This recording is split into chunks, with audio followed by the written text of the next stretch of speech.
Welcome, ladies and gentlemen, to another edition of Don't Waste Your Time. This video is for you. If you can, please subscribe to my channel. I am trying to get to 5,000 subscribers. If you can help a brother out, a retired Army veteran of 21 years, I'm trying to get to 5,000. I've been languishing around 3,000, but if you can help me out, please pass on my link to your friends, your enemies, anybody you may like or love.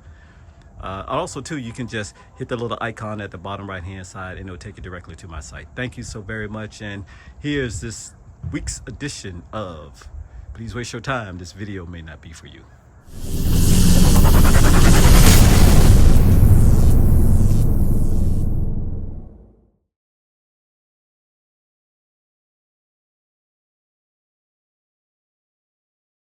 All right, so here we are in front of my house, and like I promised, you will not believe what's behind the garage door. So what I'm going to do is I'm going to put my code in, and we will see the unveiling in real time. Actually, not real time because it's the time that I'm seeing it, but you will see it on recorded time. And what vehicle is this? This is the 2023 Fisker Ocean.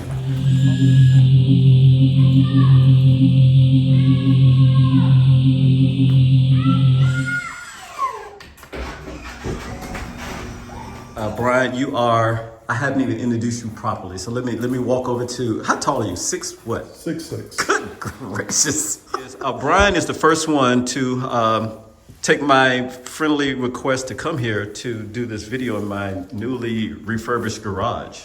Now let's talk about the Fisker. So before we get to the car, I know a lot of people want to know how this all came to be, but more importantly, Fisker had a fairly rough couple of months, right? They had lost the CAO. They had two, from what I understand. Two CAOs in the last three months. 3 weeks. It seemed like it was almost like 3 weeks. And they just barely made their financial filing yesterday, I do believe, right? If not, if they was going to be delisted, if they take up to 6 months to file their financial report. So this wave is for you, and you are a shareholder. And I don't know if you know anything more than what I know, but it's been a rough time to get this vehicle out on the road. And now, since it's on the road, are you more hopeful that this car will take off now with all of the financial stuff hopefully behind them? Yeah, having had the vehicle now for a month. Wednesday of this week was exactly 1 month. And enjoying the ownership experience, I still feel like that Fisker has a tremendous amount of potential. Okay. Because of the quality of the vehicle. But because of the importance of two things when it comes to EVs, right? Service, and that's true of any vehicle, but also the software stack. Right. Right? You got to be able to get software right. Yes. If they can get those two things right, and that's a huge if right now, right? That's where there's so much pressure on their stock right now. Yeah. Is around those two areas. Yeah. Because their asset light model, where Fisker doesn't own any manufacturing facilities. Right? They rely on Magnus Steyr, who's built millions and millions of EVs for high-end OEMs like Mercedes, BMW, Jaguar. I mean, the G-Wagons are built in the same plant as this. The Jaguar I-Pace is built there as well, Toyota Supra, right? So Magnum has built millions of vehicles. Right. So if you look at the fit and finish and the quality of the vehicle itself, there's nothing that you have to be concerned about. Yeah, because they've had practice. Exactly. Lots of practice. Unlike Tesla, who was just shooting at the wind initially. They were a new manufacturer, so Yes. they had to learn manufacturing processes and so on. Yes. And that was the worst part of our experience, is the time between the vehicle showing up at the Port of Baltimore and getting into our hands was the most difficult time for us. Well, that was a long delay, or? Well, first they said you had to wait for it to clear customs. Okay. Right? And then once it cleared customs, then you had to wait for it to get to what's called the VPC, Vehicle Processing Center. Yep. Which for this area, that's in Sterling, Virginia. Okay. Right? So then it gets to the VPC and it gets prepped for delivery. Well, they also ran into an issue with their third-party vendor, an outfit called Run Buggy, which delivers vehicles. Right. Run Buggy. Do they literally run a vehicle to you and then run back and get another vehicle? Am I hearing that right? That's kind of what it is. Yeah, they deliver the vehicles. And we were scheduled for delivery on that Thursday. And, you know, at this point, we had already paid. A substantial amount of money. Exactly. Any type of money is substantial. Right. Even if it's $100 down, you want your product. Once we paid for it, yes, I'm looking for them to deliver my vehicle. Right. And so I escalated. They said, listen, we've got employees now leaving our facility in California, going out across the country because we're backed up. So the long story short, my vehicle was delivered by one of the UI designers based out of California who was in the DMV for a week, specifically to help just to help deliveries. out. Yeah. And he would literally go to the VPC, pick up the vehicle, drive it to the customer, Right.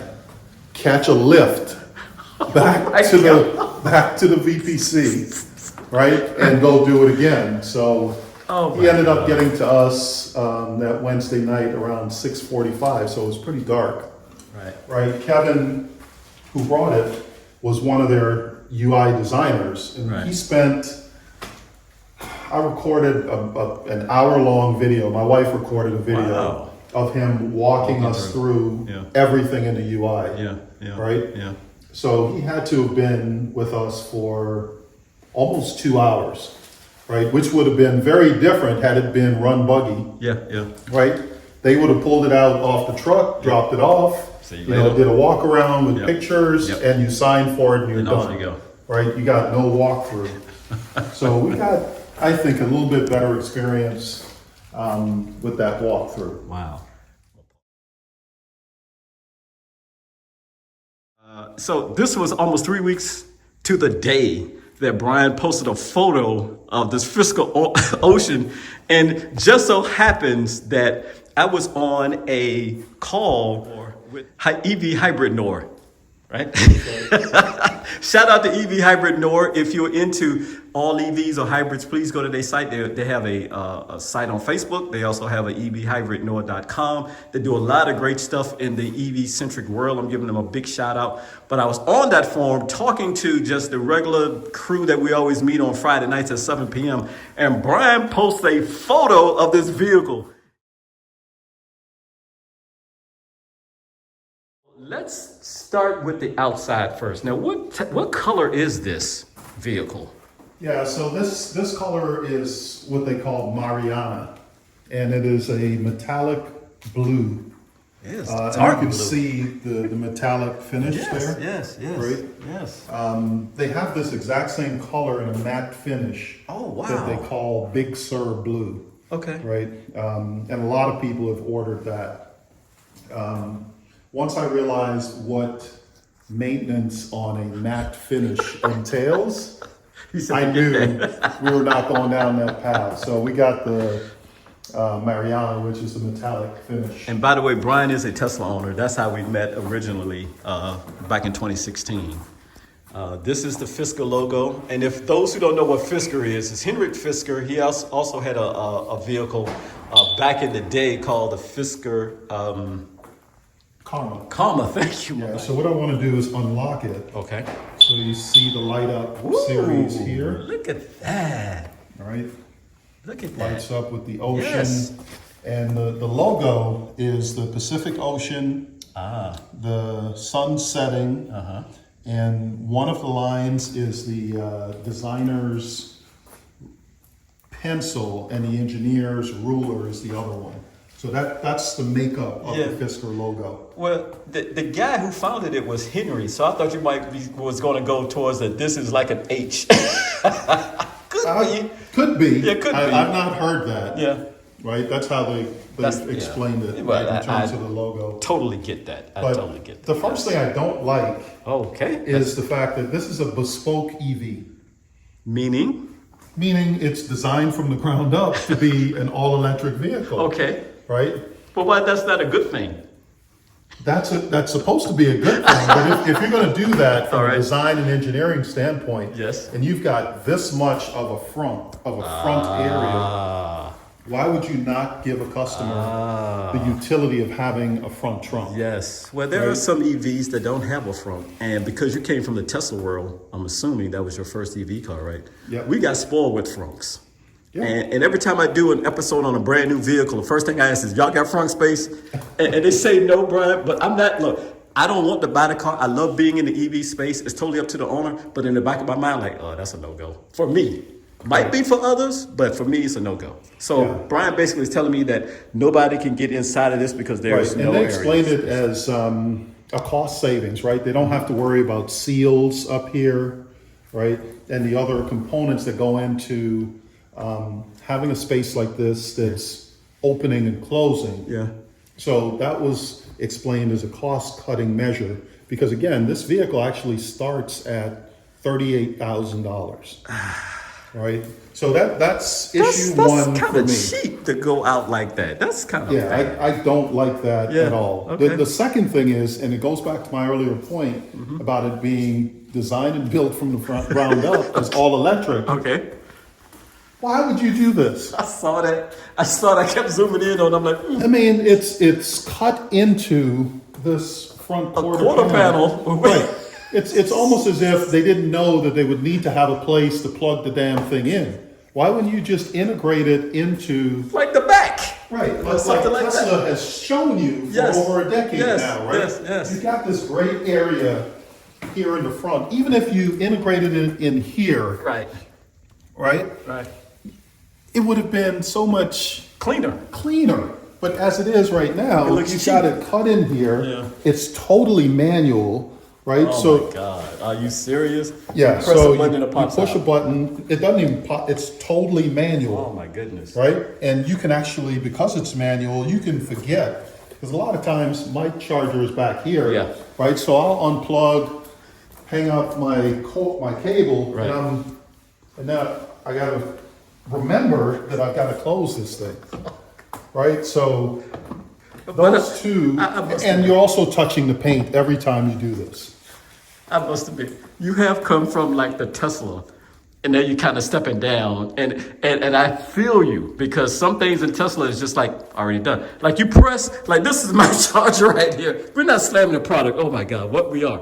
So you come here and you just tap this button here, and it opens, and you plug in, and then when you take it out, I walk back here and wrap it up, and that door is already closed. Exactly. I never have to worry about closing this myself. Oh my and God. just for context, Oh my you goodness. know, we're tremendously blessed, right? Yes. In the garage right now, I've got a 2018 S.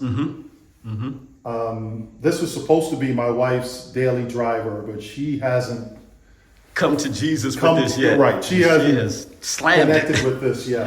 Yes. It's not quite ready for her yet.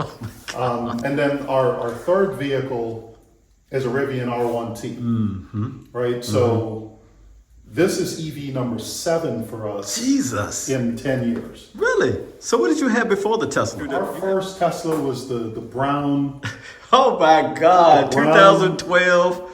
2000. It was 2013 13, yep, Model yep. S. Yes. 60. Yes, 60. Yep. Yep. Sitting on those 21s. I mean, it was just a gorgeous vehicle, right? Yes, it was. They only made the brown for A day. maybe 6 months. They stopped it just like my car. Right. The titanium came along like, Yep. let's vote on what popular color you like. And my car was dead last. And they're like, okay, done with it. Now, in terms of what I do like, Okay. right? When you unlock the vehicle, which is unlocked right now, Yeah, that is nice with the lights Right? on it. Yes, that's nice. and these are similar to Model S, And right? you do have and you this. can't see it yeah, I here, can barely but see. you've Yeah, I got can see these it. puddle lights. Yeah, I see they flashing. Right. I can see it as good. Well, the camera's picking it up very well. Right. So that's the the Fisker logo. Okay. There, right? Okay. So Okay. you've got the lighted door handles that come out and go back in. Okay. You've got the logo here that just went out. Yep. Right, but you've got the lighted logo Yeah. and the sequence there. Right. Ocean. Yes. And this is the one. The one trim level is just their the launch edition, right? The first 5,000. All right. He's talking about this trim level hill. Okay. Right. But if you look at the proportions of the vehicle, I mean, the thing is, it's just gorgeously designed. It is. Yes. Right? You've got these fins here, give you some aero function, Yep. right? You've got 2 solar panels up here. We're going to talk that about this in in a minute. ideal conditions. Yes. Should allow you to recoup about 1,500 miles a year. You know, we'll see how well that works here in the Northeast. Okay. But just again, the overall design of the vehicle. Now, what's with the wheel here? Is this this is a cap? Is this just a straight cap? It is, but it's not something I have any intention of removing. Yeah, I'm just wondering So- this design here. Part of the reason this vehicle is called the Ocean is that it has a ton of recycled content that comes out of the ocean. And this is probably some of it right here. Well, this is actually recycled Okay. carbon fiber Yes. in here, Okay. in these inserts. So this is a beautiful 22-inch wheel. Yep. Bridgestone tire. For those who are looking at this. What's the tire size? Do you know? It's I think they're 265. 265 maybe. I Okay. think. Okay. Just curious. 255, 45 R22s. Good. So it's 255. Good, And it's not a staggered setup, so I can rotate them. Oh. And even though it's not a staggered setup, if you look at the sticker in the door jamb, they want you to air the front ones to 44 PSI, but the back ones to 49. Why? And they're the same size. Yeah. So, It's kind of odd. yeah, but the vehicle is also, even though it's dual motor, Yeah. it does have a front wheel bias to it. Okay, so we both opened the garage door for those who have problems seeing, like my able director here, Roosevelt.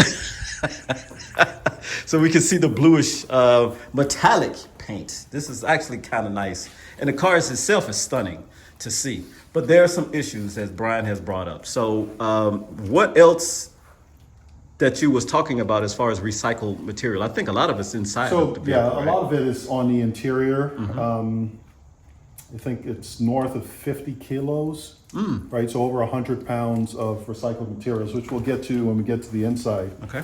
But in terms of the proportions of the vehicle, I mean, from my standpoint, I think it comes closest to looking like the Range Rover Evoque. Yeah, yeah. Right, that little baby Range, right? But I think this actually looks better than that because it's very wide, Yeah. very athletic stance, right?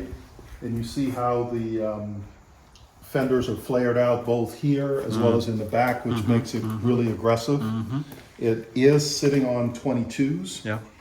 from a performance standpoint, and I like what they've done with the brake calipers Yeah, here. yeah, that in looks nice. teal. Yeah. You know, just sort of an accent color. I do wish they hadn't gone grayscale on the logo. I would have Yeah. liked to have seen it A little color in in the it. same color. Someone will fix that, I'm pretty sure, eventually. Oh, it's I'm some, pretty sure. stickers. Yeah, somebody will fix that I'll eventually. be first in line to buy it. Yeah, yeah. But typical camera stack, right? We've got a camera up here. Okay, We've got one in each side view mirror. okay. We don't have any in the B pillar or C pillar. There's two in the rear, right? So there's one up here, and then there's one down here. Okay. Now this also has a tow package on it. Okay. So this car will tow 4,000 pounds. And it's pretty easy to get this panel off. So of course, my phone's in there, so I can't. Okay, so this is what it looks like. But you've got your 7-pin connection here. Okay. And 2-inch hitch. Yeah. So it's rated to tow 4,000 pounds. But that would drag on your battery, essentially, wouldn't it? Oh, I mean, that's the one EV use case, right? That will eat into your range more so than anything else, right? It's the towing use case. Yeah, yeah, that's true.